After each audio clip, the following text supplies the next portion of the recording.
మిడకా తలకాయ మీద ఉన్న ఏ ముఖ్యమంత్రి అయినా ఏ నాయకుడైనా వాళ్ళ ప్రజలకు ఇబ్బంది జరగకుండా వెంటనే హైకోర్టుకి మార్చుకోవాలి. అంతే కదా.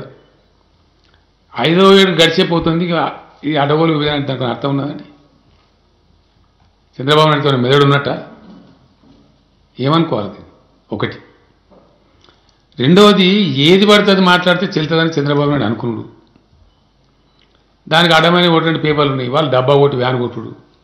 అవునండి, అది జరుగుతుంది కదా, చూస్తున్నాం కదా, ప్రతిరోజు చూస్తున్నాం కదా.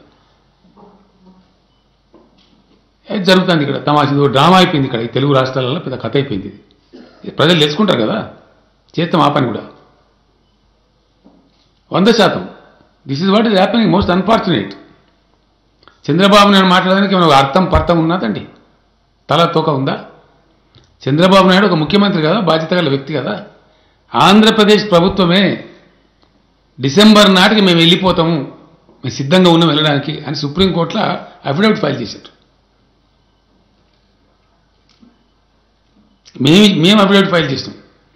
వీళ్ళు ఆంధ్రాకి వెళ్ళిపోవాల్సిన అవసరం లేదు, ఇక్కడనే ఉండొచ్చు, ఈ భవనంలో 2 కోర్టు జరగచ్చు, కోర్టు సపరేట్ చేయండి సరిపోతుంది మాకు, వాళ్ళు నిలగొట్టక అనేది మేము ఫైల్ చేసినాం. మా అఫిడవిట్ వాళ్ళ అఫిడవిట్ 2 చూసుకొని సుప్రీంకోర్టు జడ్జిమెంట్ అంటే డిసెంబర్ వరకు వాళ్ళు పోతామన్నారు కదా. గవర్నమెంట్గా ఇచ్చింది అఫిడవిట్. చంద్రబాబు నాయుడు వ్యక్తి కాదు కదా, ఆంధ్రప్రదేశ్ గవర్నమెంట్ ఇచ్చింది అఫిడవిట్స్. ఎవరికి? సుప్రీంకోర్టు ఆఫ్ ఇండియాకు ఇచ్చి బాధ్యత గల గవర్నమెంట్ ఇచ్చింది కాబట్టి ఆ లోపల అన్ని ఏర్పాటు చేసుకుంటారు కావచ్చు. అందువల్ల 1 జనవరి నుంచి 2 కోర్ట్స్ షాల్ బికమ్ ఫంక్షనల్ అని జడ్జిమెంట్ ఇచ్చింది. ఆ జడ్జిమెంట్ను ఇంప్లిమెంట్ చేయాలి. సుప్రీంకోర్టు జడ్జిమెంట్ కదా, లేకపోతే కాన్స్టిట్యూషనల్ బ్రేక్ డౌన్ అవుతుంది. కేంద్ర ప్రభుత్వం దగ్గర వేరే ఉపాయం లేదు. ఇక చచ్చుకుంటూ ఇంప్లిమెంట్ చేయాల్సిందే. ఇంప్లిమెంట్ చేయడానికి రాష్ట్రపతి నోటిఫై చేయాలి, దానికి ఒక పద్ధతి ఉంది. ఆ ప్రొసీజర్లో చేసేసిండ్రు. డిసెంబర్ లోపలనే వెళ్ళిపోతాను అఫిడవిట్ వేసిన మనిషి ఎందుకు తయారు చేయలేదు? కోర్ట్ హాల్స్ ఎందుకు వేసినావు మరి అఫిడవిట్? ఏం కారణం? ఇలా ఎవరి మీద పెడుతున్నావు బదనం?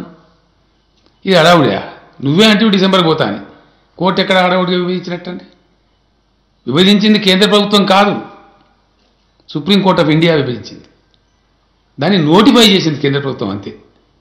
సుప్రీంకోర్టు తీర్పులో ఏది ఉందో అదే నోటిఫై చేసింది, దానికి భిన్నంగా ఏం చేయలే.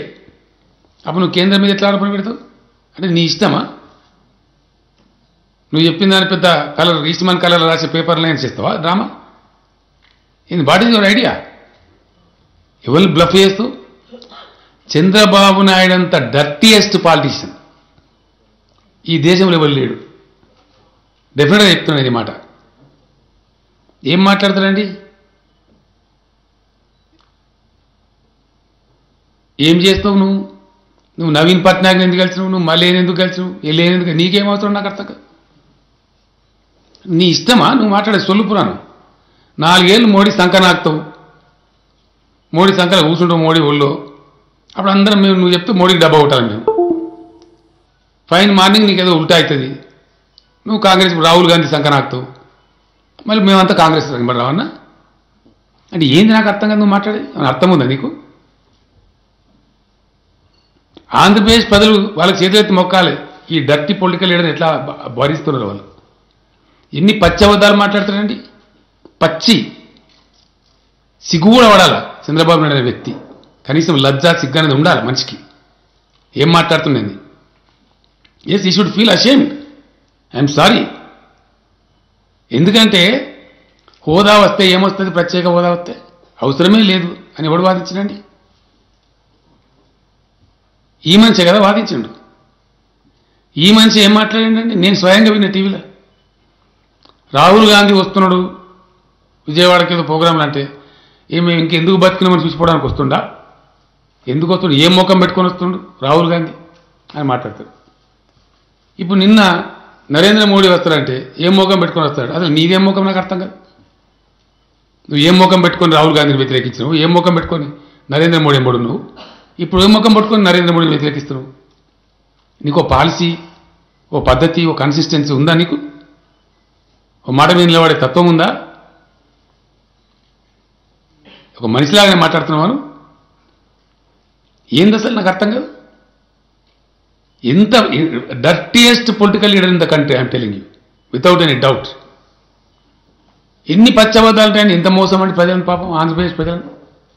నేను ఒక అడ్వర్టైజ్మెంట్ ఇచ్చింది, సిగ్గుపడాలి. ఆంధ్రప్రదేశ్ సెక్రటరీకి ఏదో ఫౌండేషన్ వేసినట్టు, ఫౌండేషన్ దేశంలోనే మొట్టమొదటిసారిగా రాఫ్ట్ టెక్నాలజీతో ఫౌండేషన్ అంటారు. ఒక 1000 బంగ్లాలు నేను హైదరాబాద్. అవునా? గవి కాదు, వీకర్ సెక్షన్ ఇల్లు కట్టామా మనం? బలైన వర్గాల గృహ నిర్మాణంలో ఎక్కడెక్కడైతే రేగడి నేలలు ఉంటాయో అక్కడంతా రాఫ్ట్ ఫౌండేషన్ వేస్తాం. గింత అద్వానమా, గింత అబద్ధమా? ఇప్పుడు భగీరథలు కట్టే ట్యాంకులు ఉన్నాయి కదా, 18,000 ట్యాంకులు, మొత్తం 38,000 ట్యాంకులు, వాటన్నిటికీ రాఫ్ట్ ఫౌండేషన్ ఉంటుంది. ఇప్పుడు సిరిసిల్ల కలెక్టర్ బిల్డింగ్ కడుతున్నాం, దానికి రాఫ్ట్ ఫౌండేషన్ వేస్తున్నాం. ఆడ రేగడి నేలలు. నిజామాబాద్ హాస్పిటల్ కూడా ఇప్పుడు రాఫ్ట్ ఫౌండేషన్ కడుతున్నారు, ఆల్రెడీ కట్టింది ఆల్రెడీ. హుస్సేన్ సాగర్ చుట్టూ బిల్డింగ్ ఏమైనా హైదరాబాద్, ఆ రైల్వే ట్రాక్ యువతలు దిక్కు అన్ని రాఫ్ట్ ఫౌండేషన్. మీరు రియల్ ఎస్టేట్ ఏమైనా చెప్తారు ఈ సంగతి.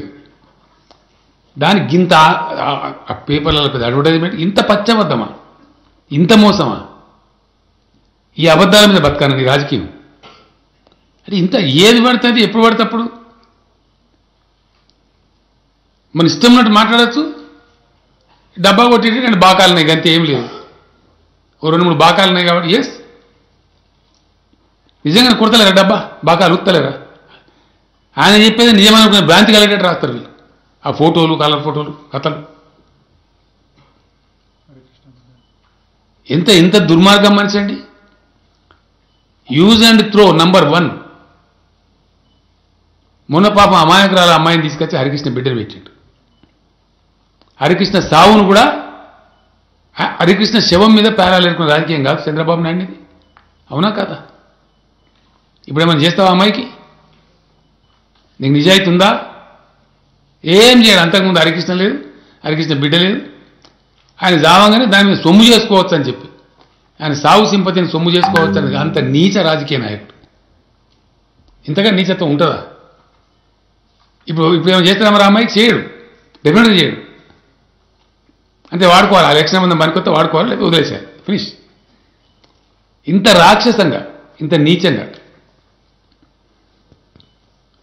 సుప్రీంకోర్టు తీర్పు వచ్చిన రోజులు అయిందండి. అసలు హైకోర్టు విభజన మీద కూడా ఇప్పటికి 45 రోజులు అయింది. నువ్వు ఎక్కడ పండుకున్నావు? సుప్రీంకోర్టు జడ్జిమెంట్ ఏమైనా ఫ్లౌట్ చేస్తారా? ఇంకా ఎబో సుప్రీంకోర్టు ఏమైనా ఉంటుందా ఇండియాలో? దాన్ని చేయాలంటే ఓన్లీ రాజ్యాంగ సవరణని పార్లమెంట్ చేయాలి, ఇంకెవరు చేయలేరు. సుప్రీంకోర్టు తీర్పు వచ్చి నీ కోర్టు ఎప్పుడు సెపరేట్ అయిపోయింది, జనవరి 1 నుంచి పోవాలని చెప్పి నీకు తెలియదా? నువ్వు ముఖ్యమంత్రి కాదా? నీకు చీఫ్ సెక్రటరీ లేదా చెప్పడానికి పరిజ్ఞానం లేదా? హడావుడు ఎట్లయిద్దండి ఇది? ఇంకో మాట ఏంటంటే, నువ్వు ఎన్ని రోజులు బ్లఫ్ చేస్తావు? నేను అసలు సంగతి చెప్తున్నా. ఇప్పుడు ఏం చేస్తానండి, దిక్కుమాలిన శ్వేతపత్రాలు విడుదల చేస్తాడు. అలా ఏం డబ్బా కొట్టుకుంటాడు? ఎందో చేసినట్టు, ప్రపంచంలో ఇక్కడ చేయనట్టు, వేరే రాష్ట్రం చేయనట్టు డబ్బా కొట్టుకుంటాడు. ఇంకో పక్కన నేను శిల్ప సంఘం, నాకు ప్రత్యేక హోదా కావాలి.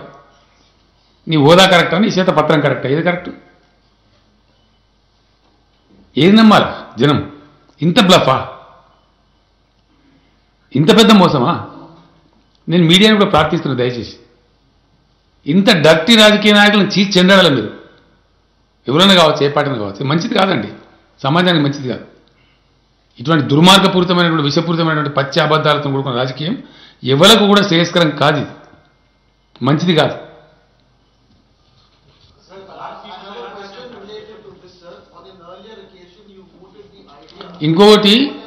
ఇంకోటి ఏంటంటే, కేసీఆర్ మనకు ప్రత్యేక హోదా వద్దంటాడు. ఇవి రాజ్యసభ మా ఫ్లోర్ లీడర్, మా పార్లమెంటరీ పార్టీ నాయకుడు, వేరే ఎవరు అల్లాటప్ప మంచి కాదు. డాక్టర్ కె కేశవరావు రాజ్యసభలో ఈ వెంట ఆన్ రికార్డ్, దయచేసి ఆంధ్రప్రదేశ్కు ప్రత్యేక హోదా ఇవ్వండి, మేము తెలంగాణ వాళ్ళ మీద సపోర్ట్ చేస్తున్నాము. నేను ఒక 100 సార్లు చెప్పిన. కేశవరావు గారు రాజ్యసభలో ఫ్లోర్లో చెప్పిండ్రు, కవిత ఎంపీ చెప్పింది, ఓ లోక్సభలో మా లీడర్ జితేందర్ రెడ్డి చెప్పిన, ఆన్ రికార్డు చెప్పిన. మేము చెప్పింది బయట కాదు, బజార్లో కాదు, లోక్సభలో చెప్పినాం, రాజ్యసభలో చెప్పినాం. దాన్ని తిమ్మిని బమ్మిని చేసి ఇప్పుడు కేసీఆర్ మనకు ప్రత్యేక హోదా వద్ద నేను ఎందుకు వద్దంటున్నా? ఈవెన్ టుడే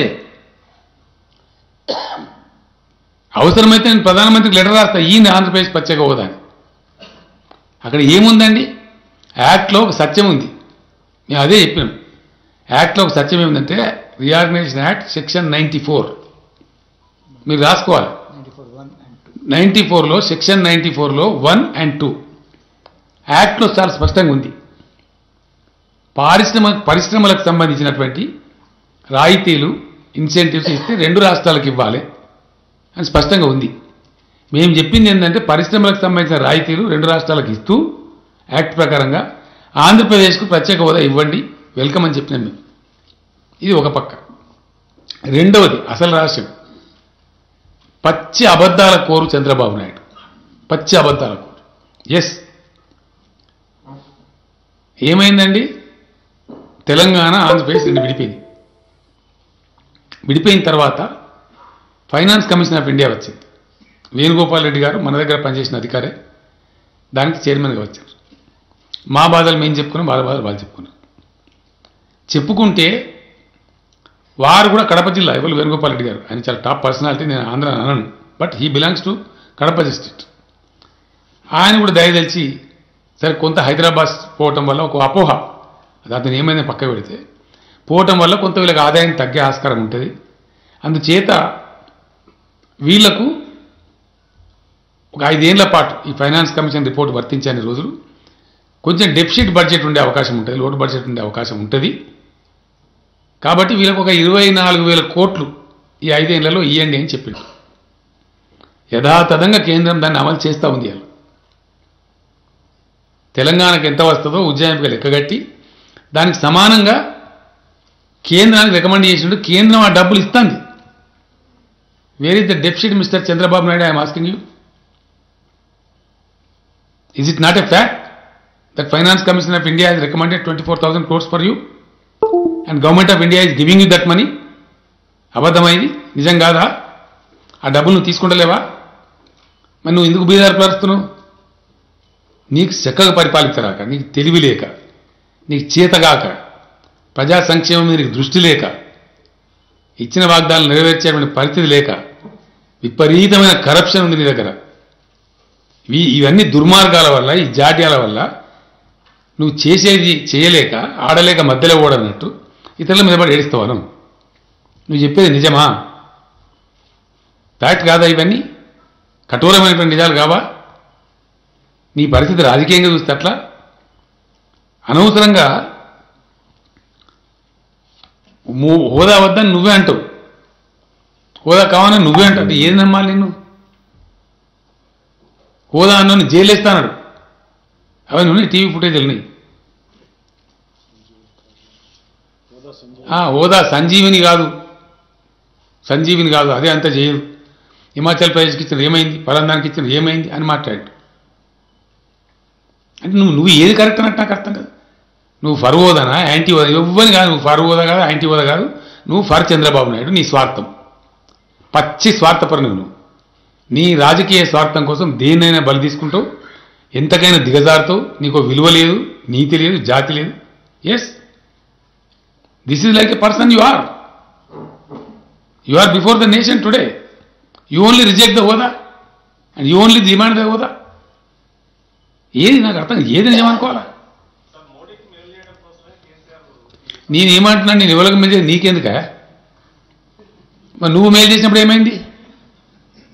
4 ఏళ్ళు సంకనాగం కదా మోడీది, అప్పుడేమైంది? మరి నేను మేలు చేస్తానా కీడు చేస్తానా అంత వేరు సంగతి.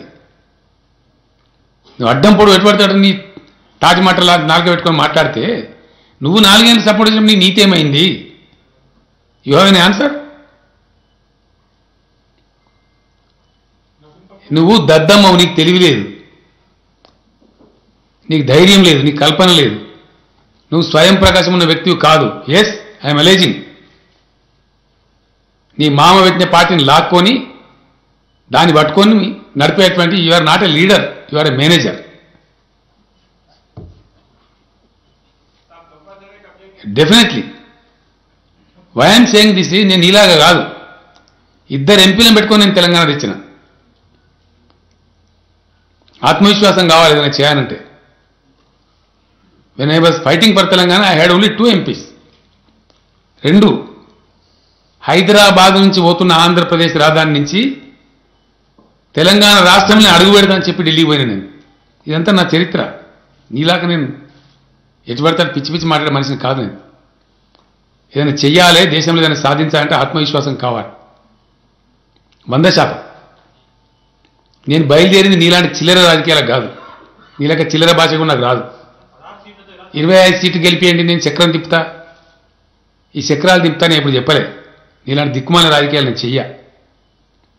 నేను మాట్లాడింది భారత ఫెడరల్ ఫ్రంట్.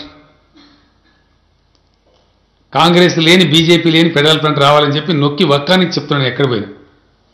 దానికోసం నేను కలుస్తున్న నాయకులను, మాట్లాడుతున్నా, ప్రజలను కలుస్తున్నాను. అన్నీ బయటికి చెప్పాం కదా. మన ప్రముఖమైనటువంటి వ్యవసాయ శాస్త్రవేత్తలు, ఎకానమిస్టులు నా ఇంటికి వచ్చి నేనే పిలుచుకున్నాను. భోజనాలు పిలుచుకో 4 గంటలు తెచ్చేసినాం ఢిల్లీలో. హౌ టు క్యారీ ఫార్వర్డ్, ఏం చేద్దామని మాట్లాడి. నేను ప్రతిపాదించే ఆర్థిక మోడల్ గురించి నీకు కనీస అవగాహన కూడా లేదు. నీకు అంత తెలివి కూడా లేదు అసలు. నీకు ఆ తెలివితేటలు కానీ, ఆ ఓపిక కానీ కూడా లేదు నీకు. నీకు అవగాహన శక్తే లేదు అసలు. నేను ప్రతిపాదించే ఎకనామిక్ మోడల్ గురించి నీకు అవగాహన ఉందా? పచ్చి అబద్ధాలు మాట్లాడు, మేనేజ్మెంట్ చేసి ఫ్రంట్ పేజీలో రాయించుకోవడం నీకు అలవాటు. Yes I'm saying this. నేనేం ప్రతిపాదించాను నీకు తెలుసా? కనీస పరిజ్ఞానం ఉందా నీకు అసలు? రైతుల బాధలు తీర్చాలని ఇలా రైతు బంధు పథకం పెట్టినాం తెలంగాణ. మొత్తం ఇండియా ఫాలో అవుతున్నది దాన్ని. మొత్తం నేషనల్ పేపర్స్ రాస్తున్నాయి కేసీఆర్ మోడల్ అని చెప్పి. నేను పెట్టే ప్రతిపాదన నీకు తెలుసా అసలు? నీకు అర్థం ఉందా? అవగాహన ఉందా? ఎప్పుడైనా ఆలోచించిన పేదల గురించి? Compulsion, under compulsion. ఇది నేను కళ్యాణ లక్ష్యం పెడితే దాన్ని కాపీ కొట్టినావు. మా ఇండస్ట్రియల్ పాలసీని కాపీ కొట్టినావు. నువ్వు దొంగతనం చేసినావు. మేము కంప్లైంట్ ఇచ్చినాం గవర్నమెంట్ ఆఫ్ ఇండియా. ఆ కాపీ కొట్టి తెలుగు నకలు మానకిలే అకలోని అన్నారు. అది కూడా లేదు. మనలో ఒక వర్డ్ తప్పబడ్డది, అట్నే ఇచ్చింది. అది కూడా ఈఓటీపీ కాపీ కొడితే అవునండి అంటే మేము కంప్లైంట్ ఇచ్చినాం. ఇప్పుడు ఆ కంప్లైంట్ ఉంది గవర్నమెంట్ ఆఫ్ ఇండియా. అంటే ఇంత అధ్వానం అంటే ఇవన్నీ మేము పెట్టేది అన్నీ కాపీ కొట్టి, నీకు తెలివి లేక, కన్సర్న్ లేక ప్రజల మీద. కళ్యాణ లక్ష్మి కాపీ ఉన్నది బ్రదర్, తెలుసుకోను. నేను అనేది ఏంటంటే అంతకుముందు 9 నెలలు ఎందుకు చేయలేదు, పెద్ద మేధావి అవుతుంది. ఎందుకు పెట్టలేదు కళ్యాణ లక్ష్మి, ఎందుకు పెట్టలేదు రైతు బంధు? నీ మేధావితనం అంతా ఎక్కడవా? నేషనల్ ఫ్రంట్ కాదండి, ఫెడరల్ ఫ్రంట్. ఏం చక్రం? చక్రం లేదు, మనలేదు. చక్రం లేదు, మనలేదా బాబు? నీకు అర్థం కాలేదు. చక్రం తిప్పలే అప్పుడు కూడా. ఇక్కడ నోళ్ళు చక్రం తిప్పిందని రాసే పేపర్లు. అదో పెద్ద డోకా.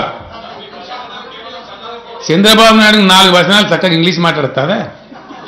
ఇమాన్దారిగా చెప్పును. 2 సెంటెన్స్ హిందీ మాట్లాడుతుందా? జరాగా ఎట్లా తిప్పాలి చక్రం? ఢిల్లీలో పోయి బట్టికి తిప్పుతాడు. నడుతుందా? ఏ బొట్టల ఇంగ్లీషా? అది కాదా? మళ్ళీ అట్లా అంటూ ఇది చెప్పు. నేను అడిగింది నేషనల్ లెవెల్లో పార్టీస్ అంటే బట్టిగానే అవుతుంది. ఏమైతే అమాయకు లెక్క మాట్లాడిందే నాకు అర్థం కాదు. ఈడున్న డబ్బా పేపర్లు కూడా డబ్బా కొట్టి చేసాడు తప్ప మన్ను కూడా లేదు. అంతా పట్టిలేదు డొల్లా. చక్రం లేదు, తింపింది లేదు, చచ్చింది లేదు. ఏం వచ్చింది లేదు. ఏం వచ్చిందండి? చక్రం బాగా తింపినా ఏం వచ్చిందని చెప్పేది? ఇంకా నేను చెప్తున్నా కదా ఐటీ కూడా చంద్రబాబు నాయుడు పీకింది ఏమీ లేదు. ఎస్, నాకు సత్యం తెలుసు కాబట్టి చెప్తున్నాను. I know the hard fact. ఐటీలో ఏం జరిగింది తెలుసానండి హైదరాబాద్కి? అసలు అప్పుడు ఇన్ని లేవు. కొన్ని ప్రముఖమైన కంపెనీలు చాలా పెద్దగా ఎస్టాబ్లిష్ అయిన వాళ్ళు. అయిన తర్వాత ఏం జరిగిందంటే వాళ్ళ యొక్క బ్యాకప్ మెకానిజం అంటారు దాన్ని. బ్యాకప్ మెకానిజం 2 పదాలు మీరు రాసుకోవాలి దయచేసి, మళ్ళీ కన్ఫ్యూజన్. బ్యాకప్ మెకానిజం అని అంటారు ఒకటి, డిజాస్టర్ మేనేజ్మెంట్ మెకానిజం అంటారు 2 దాన్ని. అంటే సపోజ్ మనం ఇక్కడ మంచి ఏదో పరిశోధన చేసిన కనిపెట్టడం ఉంది, ఇది డిస్ట్రాయ్ కావద్దు. అంటే ఇక్కడ భూకంపం వచ్చినా, ఇక్కడ ప్రకృతి విపత్తు వచ్చినా డిస్ట్రాయ్ కాకుండా ఉండాలి. అంటే ఏం చేస్తారు? సేఫ్ జోన్ ప్రపంచంలో ఎక్కడ ఉంటుందో అక్కడ సర్వర్ పెట్టి అక్కడ స్టోర్ చేసి పెడతారు. డిజాస్టర్ మేనేజ్మెంట్ మెకానిజం అంటారు దాన్ని, బ్యాకప్ మెకానిజం అంటారు. వాళ్ళు ఐబిఎం లాంటి పెద్ద సంస్థ ఫస్ట్ స్టార్ట్ చేసిన ఐబిఎం, వాళ్ళు ఇంకా కొన్ని సంస్థలు, వాళ్ళు రాజీవ్ గాంధీ, వీళ్ళు వాళ్ళు కాదు, నాకు సత్యం తెలుసు కాబట్టి చెప్పి హిస్టరీ. రాజీవ్ గాంధీ ప్రైమ్ మినిస్టర్గా ఉన్నప్పుడు వాళ్ళ యొక్క పరిజ్ఞానం ద్వారా వాళ్ళు ఎంక్వైరీ చేసిన మొత్తం గ్లోబ్. అప్పుడు సెస్మలాజికల్ అంటే భూకంపాలు అతి తక్కువ వచ్చే ప్రాంతం ఏది అంటే హైదరాబాద్ సిటీ, డక్కన్ ప్లేటో. అతి తక్కువ భూకంపాలు వస్తాయి, సముద్రానికి అంత క్లోజ్గా లేదు కాబట్టి తుఫాన్లు, భయంకరమైన తుఫాన్లు రావు. తుఫాన్ ఇంపాక్ట్ ఉంటుంది బట్ అంత భయంకరంగా రాదు, వాషౌట్ కాదు. కాబట్టి ఏ రకంగా చూసినా కూడా క్లైమేటిక్ కండిషన్ కూడా extreme, non extreme, pleasant climatic conditions ఉంటాయి. అంటే వెరీ హెవీ టెంపరేచర్స్ పోవు, ఫ్రీజింగ్ కోల్డ్ పోదు. ఇటు అనేక అనుకూలతలు నేను చెప్పి వాళ్ళు గుర్తించి హైదరాబాద్ను వాళ్ళు సెలెక్ట్ చేసుకున్నారు. రాజీవ్ గాంధీ కూడా సెలెక్ట్ చేయాలి. వాళ్ళు సెలెక్ట్ చేసుకొని రాజీవ్ గాంధీని రిక్వెస్ట్ చేసిన, వాళ్ళ దేశ ప్రధాని కాబట్టి మీ దేశంలో పలానా చోట హైదరాబాద్ అనే సిటీ ఉంది, అక్కడ మేము మా డిజాస్టర్ మేనేజ్మెంట్ మెకానిజం పెట్టుకుని మా సర్వర్స్ పెట్టుకుంటాం, మాకు పర్మిషన్ ఇప్పియండి అని అడిగినారు. అప్పుడు అనుకోకుండా ఎన్ జనార్దన్ రెడ్డి గారు ఇక్కడ చీఫ్ మినిస్టర్ ఉన్నారు. ఎన్ జనార్దన్ రెడ్డి గారు చీఫ్ మినిస్టర్ ఉంటే రాజీవ్ గాంధీ జనార్దన్ రెడ్డి గారిని ఢిల్లీకి పిలిపించి, ఇది మంచి అవకాశం, మీరు దీన్ని ఏర్పాటు చేసుకొని మీ ఐటీ మీకు పెరుగుతుంది, మీ సిటీలో మీ ప్రాంతం బాగుందని అంతర్జాతీయ ఐటీ కంపెనీలు అడుగుతున్నాయి, దీన్ని ఛాన్స్ తీసుకొని పెట్టుకోమన్నారు. యాక్చువల్లీ ఈ రోజున్న సైబర్ టవర్స్ ఉంది కదండి, సైబర్ టవర్స్కు ఆద్యుడు రాజీవ్ గాంధీ, ఇద్దరు దివంగతులే పాపం, ఎన్ జనార్దన్ రెడ్డి. ఆయన పునాది వేసిండు ఎన్ జనార్దన్ రెడ్డి. సైబర్ టవర్స్ పునాది వేసింది చంద్రబాబు నాయుడు కాదు. సైబర్ టవర్స్ పునాది వేసింది ఎవరండి? ఎన్ జనార్దన్ రెడ్డి, మాజీ ముఖ్యమంత్రి, స్వర్గీయ ముఖ్యమంత్రి. ఇది ఫ్యాక్ట్. ఇక ఆయన బాకాలు టీవీలలో దాన్ని చూపించి ఆయనే కట్టినట్టు, హైదరాబాద్ నేనే కట్టినా అని ఆయన చెప్పడం, నిజమైన నమ్మేటట్టు ఈ బాకాలు ఊదడం, ఇది కదా నడిచిన చరిత్ర. ఇది ఫ్యాక్ట్ కదా. హైదరాబాద్ సిటీకి ఉండేటువంటి స్వాభావిక భౌగోళిక అడ్వాంటేజ్ వల్ల ఐటీ అనేది హైదరాబాద్ రావడం ప్రారంభమైంది. దాన్ని అతి గొప్పగా నేనే తెచ్చినా డబ్బా కొట్టుకొని మార్కెటింగ్ చేసుకున్నాడు చంద్రబాబు నాయుడు. ఎస్, ఇవాళ మేము గంట డబ్బా మేము కొట్టుకున్నామండి. ఒక 5 కంపెనీలు తెచ్చినాం మా గవర్నమెంట్లో, మేము వరల్డ్స్ టాప్ కంపెనీస్. అంత డబ్బా చెప్పినాం, 2 మాటలు 4 మాటలు చెప్పినాం. నేను కావచ్చు, ఐటీ మినిస్టర్ రామారావు కావచ్చు, సందర్భాన్ని బట్టి చెప్పినాం, అవసరాన్ని బట్టి చెప్పినాం, అంతే. ఎందుకు చెప్తాం? ఫర్దర్ ఇంకో 4 కంపెనీలు రావాలి, ఇక మా దగ్గర గొప్ప గొప్ప కంపెనీలు లేని దానికోసం చెప్తాం, వదిలేస్తాం. కానీ రోజు మా బొమ్మ పెట్టి బాగా కొట్టుకోవడము, మాకు అనుకూలంగా టీవీలో అదే చూపించడము, ఆ డబ్బాలు మేము కొట్టాం. డబ్బా కొడతాం, రాష్ట్రం డబ్బా కొడతాం, బయటికి పోతే దేశం డబ్బా కొడతాం, అంతే కదా. ఇవన్నీ లేని ఆపాదించుకొని రంగులు పూసుకొని ఇదే ఆ కథ. ఎన్ని రోజులు చేస్తావు బిడ్డ మోసం. ఇవాళ తమాష ఏంటంటే, క్షమించాను ఇట్లా అంటున్నాను, బాధ కలిగి చెప్తాను ఈ మాట. నేను మొన్న వైజాగ్ పోయినట్టు, నేను భగవంతుని నమ్ముతా, యజ్ఞయాగాలు చేస్తా, ఎవరైనా నష్టం లేదు కదా దాంట్లో. నరేంద్ర మోడీ అంటే కూడా ఇప్పుడు నీకేం అనుమానం వస్తే నీకు కూడా తీర్థం పెడతామని చెప్పింది. నీకేం పోతుందని నాకు అర్థం కాదు. నేను ఇతరులకు నష్టం కలిగించా కదా, నా సొంత డబ్బులతో నాకు ఖర్చుతోని నాకు విశ్వాసం ఉండినప్పుడు చేస్తాను. నేను చేసి మంచిగానే అయితే మర్చిలేగా అవుతలేదు, ఏం నష్టం అవుతలేదు. నేను అక్కడ పాప మా శారదాపీఠం స్వామీజీ వచ్చి నాతో యాగం చేయించిపోయారు. మీరు తప్పకుండా గెలుస్తున్నారు, గెలిచిన తర్వాత రండి పీఠానికి ఒకసారి దర్శించుకోండి అని చెప్పిండు. అయితే దానిలో కూడా విషయం ఉంది, వాటికనే పోలేను, నేను వీలలేక పోను గట్ల. నేను చేసింది రాజశ్యామల యాగం. ఆ రాజశ్యామల అమ్మవారి మందిరం ఎక్కడ లేదు, ఒక వైజాగ్లో ఆ పీఠంలోనే ఉంది, వేరెక్కడ ఉండవు, రేర్ ఉంటుంది. మీరు అదే యాగం చేసినారు కాబట్టి మీరు అమ్మవారి దర్శనం రాండి అని స్వామీజీ చెప్పారు. నేను భువనేశ్వర్, యాక్చువల్ నేను పోతుంది భువనేశ్వర్. స్వామీజీకి ఫోన్ చేసి ఇట్లా పోతున్నా, మరి ఉదయం తమ దగ్గరికి వచ్చి నుంచి పోతా అంటే, ఇక్కడనే అన్నం పెడతాం, అన్నం కూడా ఇక్కడ ఫోన్ చేసిపోండి, మీరు దర్శనం చేసుకొని చెప్తే. దాని సందర్భంగా పోయినా, నాకు వేరే ఉద్దేశం లేదు, నేను పోయిందే ఆ పద్ధతి కూడా ట్రాన్జిట్లో పోయినా, ఎన్ని రూట్లో. వేలాది మంది ప్రామిస్ చెప్తాను, నేనే సర్ప్రైజ్ అయినా. నా ఎంబడి మా సుభాష్ రెడ్డి ఉన్నారు, మా mining corporation chairman, Prashant Reddy MLA గారు ఉన్నారు. వాళ్ళు నాకు పెద్ద సర్ప్రైజ్. అనేక వేల మంది ఎయిర్పోర్ట్లో, ఆ 18-19 కిలోమీటర్లు ఉంటుంది ఎయిర్పోర్ట్ నుంచి ఆ స్వామి ఆశ్రమం వరకు. నేను పోతుంటే బిల్డింగ్ల మీద బాల్కనీల నుంచి ఆ పనిచేసే మున్సిపల్ వర్కర్స్ ఎక్కడో అక్కడనే దివాడీలో మీకు ఎక్కి కేరింతల కొట్లు వెళ్ళి పెట్టుకుంటే పెద్ద వందల వేల మంది మొత్తం 19 కిలోమీటర్ల పొడవు. ఆడ కొంతమంది బాన్లో వీళ్ళు ఇష్టం ఉన్న ఆ ఫ్లెక్సీలు బాణాలు కట్టారు. ఆశ్రమం కాడ ఆడు 2-3 వేల మంది వచ్చారు. మీరు కూడా చూసుంటారు టీవీలలో. వస్తుంది కాబట్టి జనం వస్తే గ్రీట్ చేస్తే ఏం చేస్తాం, దండం పెడతాం, ప్రతి వారికి గ్రీట్ చేస్తాం. చేసినాం, మళ్ళీ స్వామి అన్నం పెట్టి తిన్నాం, దర్శనం చేసుకు వెళ్ళిపోయింది. ఈ బాకా పేపర్లు ఏం రాస్తాయండి? మీరు చూసినారుగా వార్తలు, నేను భువనేశ్వర్లో చూసిన.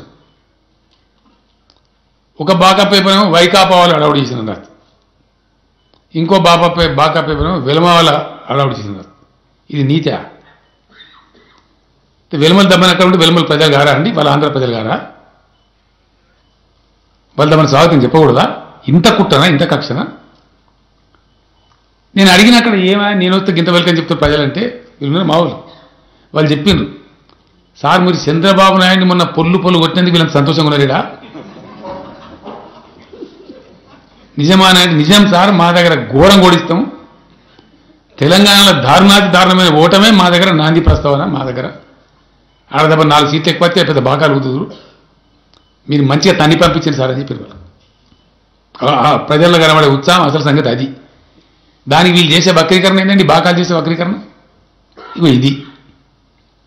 ఇట్లాంటి నాయకుడు ఈ ప్రచారాల మీద, ఈ డొల్ల ప్రచారాల మీద అల్లి బతికిన 2 రోజులు బిడ్డ ఇప్పుడు తరగదు. రిటర్న్ గిఫ్ట్ రాబోతుంది, జాగ్రత్త. అద్భుతంగా, చాలా అద్భుతంగా ఉంటుంది. ఎట్టి పరిస్థితులలో ఈసారి చంద్రబాబు నాయుడు ఓటమి తప్పదు, దారుణంగా ఓడిపోతారు. ఆంధ్ర రాష్ట్ర ప్రజలు భయంకరంగా తిరస్కరిస్తారు. ఆ బ్రదర్ ఏమంటారు? ఏమంటారు బ్రదర్?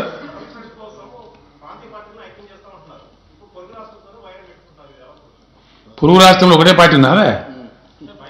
ఈ పీగుడు మాత్రం ఒక్కడే ఉన్నాడు, ఇంకా లేవా పార్టీలు?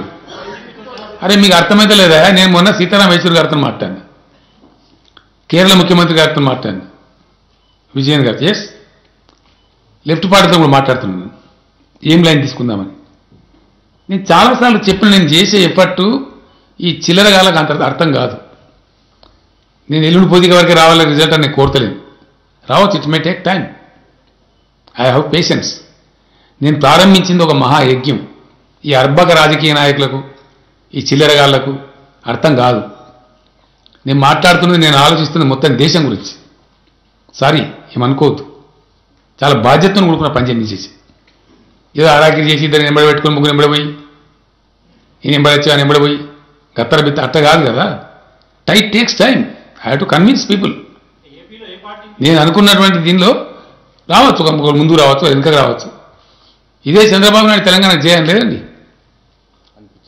అనిపించలే మేమే. సమైక్య రాష్ట్రంలోనే సమగ్రాభివృద్ధిని తొడలు కొట్టి మెడలు కొట్టి కథ చెప్పిన చేయి తెలంగాణ అనలే, అనిపించిన వాళ్ళేమా? అట్టి టైం పడుతుంది. Chandrababu Naidu is not a leader, అతను మేనేజర్. అబద్ధాలు మాట్లాడతాడు, సిగ్గు తీసుకున్నాడు చాలాసార్లు నా ముందే.